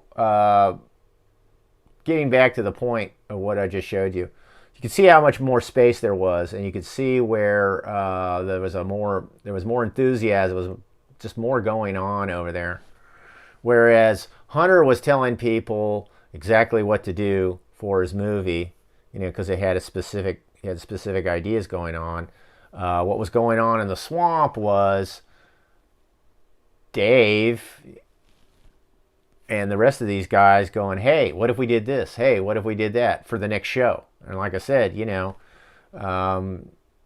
you get the gratification of your work being seen in a few weeks, as opposed to way down the road, maybe with a movie. And you know, to get a bunch of artists to contribute, you have to you've got to, you know, let them put their 2 cents worth. You know, you gotta let them put their 2 cents worth in, and that wasn't really possible with Hunter's project as a movie, but it was possible with the slave, with the swamp, and how it was creating stuff for the live show, the live shows. That's what I meant to say. Let's go in here into Schaefer Court. Here we go. So Schaefer Court, this is Mikey Rodriguez. He's a member of White Cross. Look at that primitive old smoke gun. Yeah, we stole a couple of musicians from the White Cross. We got Rob Mosby and Dewey Rowell, both came over from White Cross. So this was an outdoor show, and it really is one of the best shows to this day I've ever been part of. Yeah, I get it. Like the props and all that, it's all very primitive, but there was a bunch of extra stuff going on. We had big monsters. We had the giant airplane engine. We had this character. He was the Watcher, and that was Neon Charlie. And all his bit was to sit in this chair with a neon helmet on, and neon behind him. He just sat up there and watched the show. But this is Halloween 1986, and a truckload of acid came into Richmond just in time for this show. And it felt like basically everybody in the audience was dosed. And if they weren't dosed for the show, they were dosed shortly afterwards. The parties that were all over the neighborhood that night after this show were legendary, including the Dave Brocky's apartment, where he had the Heaven, Hell, and Purgatory parties, which was 3 floors of an apartment complex, and each floor was decorated to represent those 3 things: Heaven, Hell, and Purgatory. And I'll never forget being going up the stairs, and this one girl obviously was having a bad trip, and she had her head buried in the back of her friend's shirt, just going, you know, I don't want to be here. Oh, I'm scared. Oh, I'm scared. I'm scared. She's like, just flipping out. It's just the acid talking, basically. But man, it was a legendary night, and everything worked.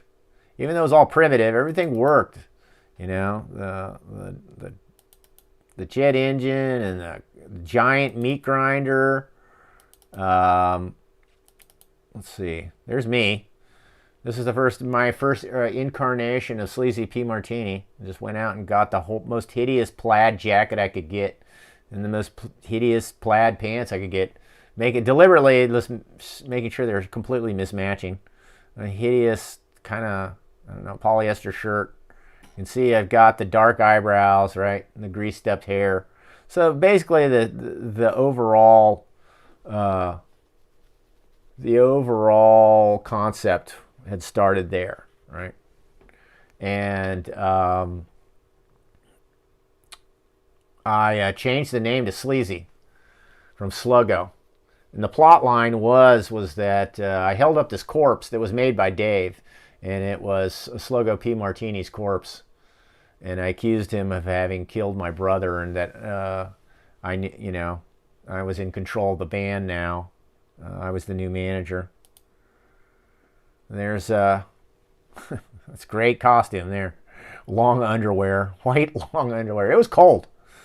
A lot of guys managed to stay in character and not wear shirts, but it was cold. I was glad I didn't have to be out there with no shirt on. There's Chris Bopes. Now he's got the jaws of death on. Colette. Dave, that was one of my first weapons I made, the big hammer. I was proud of that. There's the terrorists. They come out on stage. Here is the cockroach. So this was kind of a seminal piece. Oh man, I gotta go backwards. How do I get out of this now? Fuck me. No, really? Would you know it? There we go.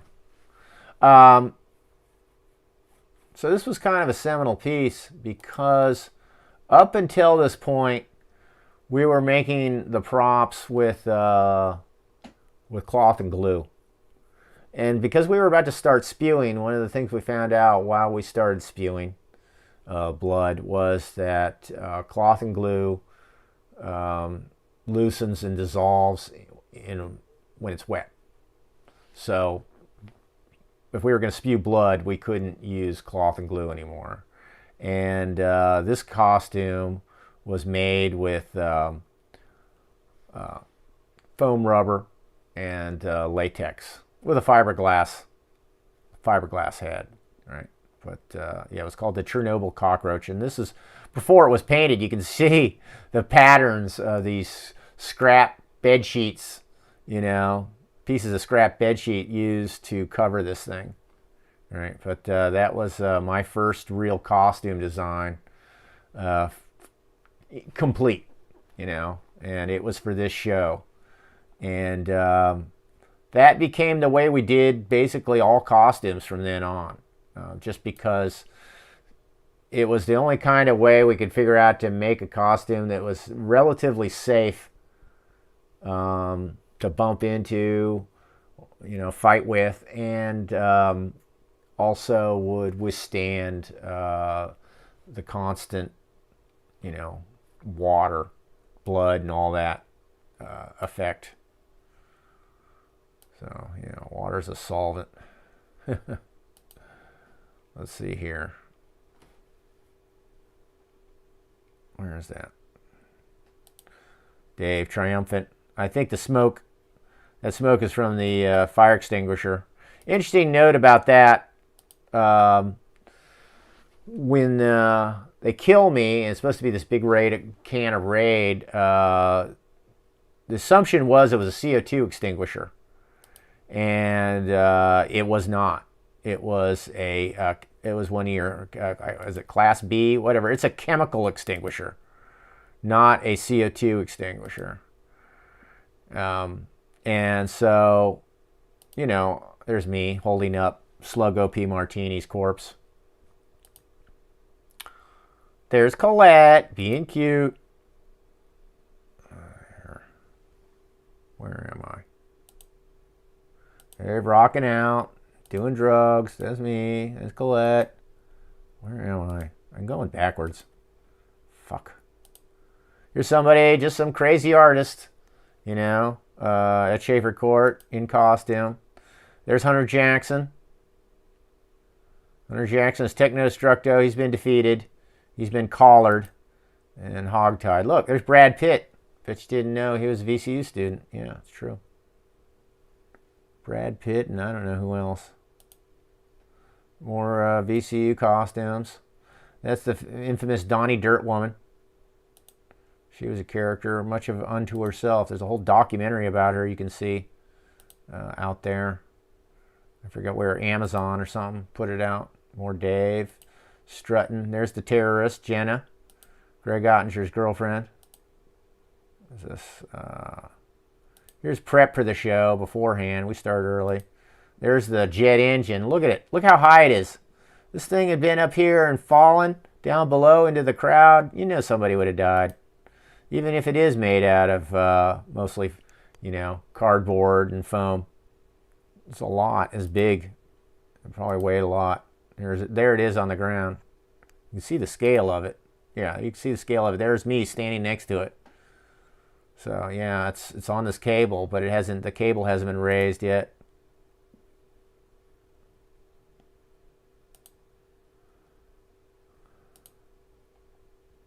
This is pre-show prep. And it was a lot. We started early.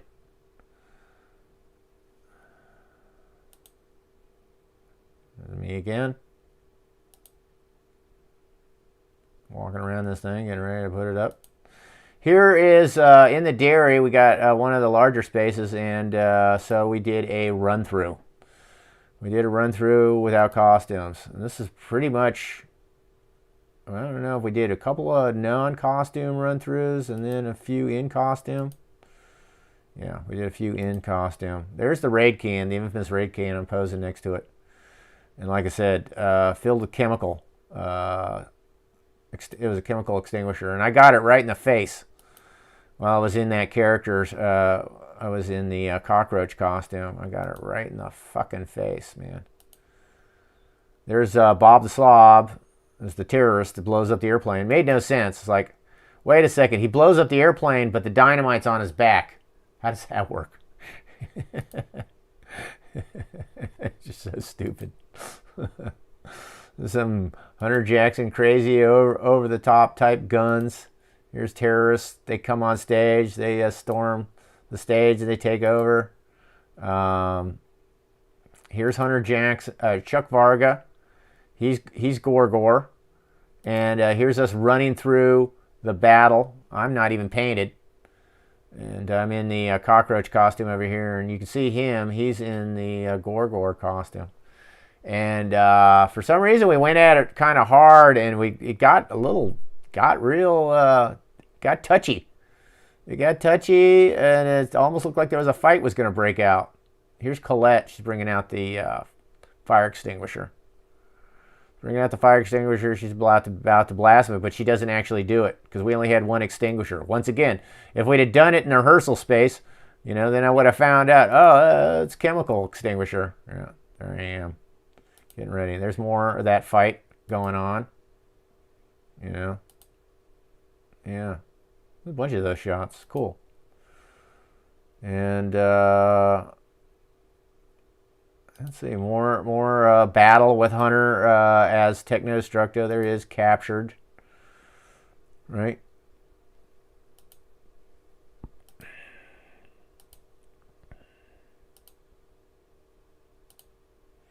Kind of more of the same. Jump ahead a little bit. Saw a lot of that on stage. There's a bit that we would always do. Did quite a bit on stage, and that was GWAR cereal. For some reason, Colette would be the one who would pitch GWAR cereal. That was our idea of a rock band selling out. I think that was kind of a Dave Colette kind of collaboration there. Colette being Dave's girlfriend at the time, as if I didn't explain that already. That's why she was the GWAR woman. I could blow these up, but no point. You get the idea. Just more chaos, drugs, GWAR cereal. Here's the meat grinder. Dave Muscle built this. That was pretty spectacular. Look at this costume, for fuck's sake. No rhyme or reason. There's Dave Muscle. He's the Duke of Dogma. He is sidekick of Cardinal Sin. I think Sultan of Sin had switched to Cardinal Sin at this point. And then the whole baby thing has been, motif has been incorporated into the Cardinal Sin mythos. More of these guys. More fighting. Moving along. There's the first saw. The first buzz saw right there. That was a Cardinal Sin weapon.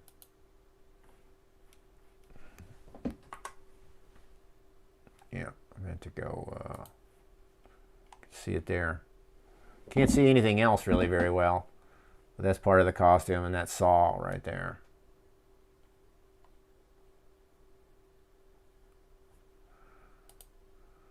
Cardinal Sin confronting Dave. There's a hellacious battle on stage. There's Cardinal Sin and Duke of Dogma side by side in costume. More of that. There's Jim Thompson, the Alternatives, practicing. Yeah. Here's just some lonely, here's a read-through. Before all that happened, we just stand around and had some scripts and we read through it. Nobody remembered their lines. Once the show started, everybody just forgot everything practically, including this whole, you know, this a terrorist attack. The girl, I think she was Nas. I forgot. I can't remember her name, but she was called Nas. But anyway, she came on, and it was the lefties. The terrorist group was the leftist Lebanese lesbians, and we had a Middle Eastern girl for some reason was perfectly okay with playing the leader of it. She didn't have a problem with it, but she didn't remember her lines at all, and so. You know, she was reading off a piece of paper while on stage, you know, for the show. It's fucking hilarious. I don't know why, that made it funnier to me, you know, like the terrorists that can't remember what they're supposed to be saying. So this is Uncle Nobby, a recurring character in Death Piggy shows, and he was the character that gets killed by the jet engine that comes flying down. You know, it's just part of that random humor. I don't remember, but I think GWAR was challenging Cardinal Sin. If you're so holy, can you cure him or something like that? And it was just so fucking absurd and random, especially when you got Dave Brockie involved. You got Dave Brockie involved, and you got a whole shit ton of other people sticking in their ideas. And that's another thing that probably should be emphasized early on. It was that there was no one person coming up with all the ideas. Dave drove a lot of it. Hunter drove a lot of it. And then a lot of other people were sticking their stuff in there too. All right. Let's see here. I got the... Did I lose track of my... Let's see my my Rumble chat. I haven't been over there. What happened to Rumble chat? There we go. Don't Darko jet engine. Yeah, Donnie Darko, says Beveled Blade. It does remind me of that. It does remind me of that. The whole randomness of the jet engine. He stole his idea from me. It wasn't my idea. I think that was a Chuck Varga, more or less a kind of a Chuck Varga. What's the other guy who I mentioned? It was definitely a mental hygiene idea sketch. Yeah. All right, back. Here's the flyer for the show. That's why we started off. I drew this. This is the first time I did some graphics. Got a good, graphic project with GWAR. And this lettering right here, these bolts, that would go on to become a common design, sort of a design for GWAR lettering. Variations on that. But yeah, this is my depiction of typical VCU students here. You can see this guy. He's got the flat top and the earring. He's got his VCU shirt on. This guy's getting his head chopped in half by Colette, and this guy's getting brains. For some reason, I love to not see brains flying out of skulls. It's all about decaps and brains coming out of the skulls for some reason. There's GWAR in the background. And, I guess Ballsack, but he wasn't called Ballsack at this point, I don't think. I don't know what he was called. I don't know when Ballsack's name first showed up. Feels like Ballsack showed up for the Hello era. Yeah. Let's see if there's anything else. I think I'll stop at that point. It's logical that I'll have gotten through most of the dairy days. Send money. What time is it? Yeah, It's almost 12, so this is a 2-hour stream so far. Yeah, throw down props. More of the same, kind of. What? That ain't right. Yeah, there we go. That's GWAR. So that was the first big monster we ever did. That was a Hunter Jackson design and concept, and it was very primitive. It was like it was difficult to be in. I did it, and we had no way for me to get off and on the stage during the show with it on. So I just sat in the corner at a show that was at. That was the one, I think, where Ben Eubank ran off. But I just had to hunch in the corner with a fan on my face. We had a little portable fan, I think, waiting for the whole show until the end where I come out and attack the band. And, yeah, I mean, you're in a small club, brutal summer, no AC. Yeah, everything, it seems like GWAR was always a endurance test, man, always. But we did it, whatever it took. We loved it. It's like when I was first decap. It was brutal. Because I had foam around my head for about an hour. Cured my head cold. I had a really bad head cold. If you ever want to cure a bad head cold, just wrap yourself in like 12 inches of foam all around your head, and then put a big wool coat over that. Right, and then thrash around for a half an hour really hard, and it'll just break a cold. Just I've never experienced anything like it. After that was all done, I took it off, and the snot just went drained away, and suddenly it was completely clear. It was amazing. It was a revelation. It's just literally I burnt out that virus in a half an hour. Here's where we transitioned to, was our first real kind of like devoted slave pit. This was Dave Muscle set us up with this area, and this was at the tobacco warehouse. So we moved from the dairy to the tobacco. We finally got a space at the tobacco warehouse. None of us lived there. We lived in real apartments or whatever. Real dwellings after that. But when we were at the dairy, we lived in the dairy. And that's why it kind of made it so special. It was like that feeling didn't come back until 2010 Chamberlain. We lived there too. Well, that's not true. A lot of us lived at 801 Broad too. That was the next space after this, kind of. Anyhow, close up of the famous Dave Muscle, Mike Delaney, Chariot of Sin. There's them. He's watching TV. He's probably in sports. Probably the Philadelphia Eagles football game. Who knows? There's the next incarnation of Cardinal Sin and Duke of Dogma. Hunter Jackson working on something. So that's where we ended up after we got kicked out of the dairy. Yeah. Let's see if some Varga here is anything good. Just some Varga graphics. Yeah. Just some Varga graphics. Give you an idea of his style. He was very, I would say, kind of Basil Wolverton. Kind of Basil Wolverton-ish. Mad. And custom culture, obviously. You can see that influence right there. All right, that's one of his flyers.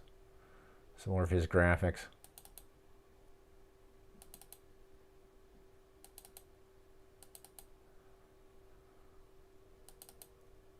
Yeah, here we go. Typical right there. But I love that stuff too. You know. I did one of my t-shirt designs. I had to do an homage to Big Daddy Roth, just like that. Let's see here. There's a close-up. There's young Chuck Varga. Young Chuck.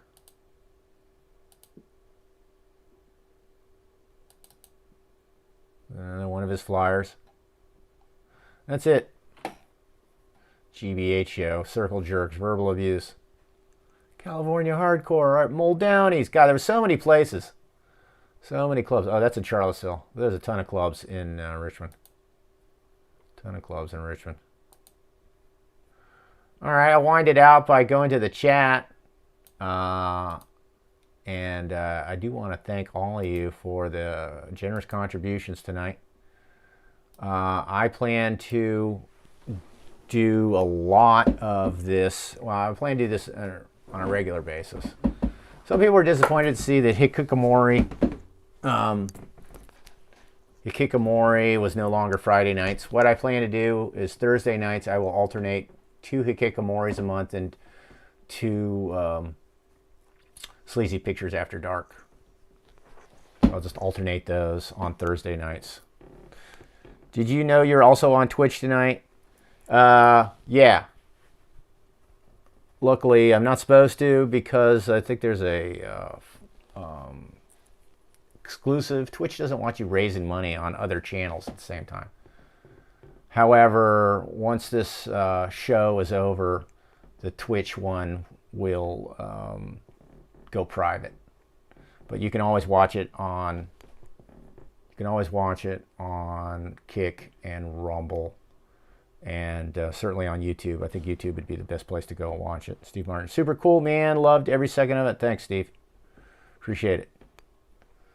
Appreciate it. So I'll probably go on from there and start talking about the Hello era. I'll find some stuff on that, and you know, I might jump around because I might just, you know, it's easy for me to just say react to, you know, Violence Has Arrived era live show because I've got 5 of those. Yeah, it's convenient, right? It's easier for me to run something the hyperreel's already produced. But yeah, I'll jump around. I'll find live shows from all eras and give you all the inside baseball that I can on all aspects of GWAR, what was going on at the time. Let's face it, it's just that there was no way that hour and a half documentary is going to, you're not going to learn much from that. Really, very, very difficult to pack that in. Obviously, you probably learn more from just this 2 hours, you know, about the early days than anything else, you know, that you've seen. I'm just gonna go out on a limb and say that. But anyhow, I appreciate it. I appreciate your being here. Appreciate your support. Let me go through these Rumble chats. Make sure that mahalo, cool stuff. That I didn't miss anybody. Plastic African, Brandon Beard. Thank you. Steve D again. Yeah, user not found. Appreciate it. Appreciate the if you next shows contributions will be best given on Rumble. I'm going to have to remonetize the YouTube channel, but you can't beat the YouTube channel for exposure. So, you know, for reach, you can't beat it. So I haven't been there in a long time because, of course, I got the other show was kicked off there. So as long as I don't talk about vaccinations and elections, should be pretty safe on this channel with this subject matter. So thanks for being here, and I will see you next Friday and try to give you updates through the community notes on YouTube as the show progresses. All right. And maybe I'll hopefully get some production process videos going during the daytime that you can check out. And that'll be cool. Maybe like show you how to do some shit. Anyhow, thanks for being here. And I'll see you next Friday at 10 o'clock. Thanks. Bye. Friday at 10, Beveled Blade? Yes, Friday. Friday at 10. Gotta be regular. Gotta grind. Gotta stay on.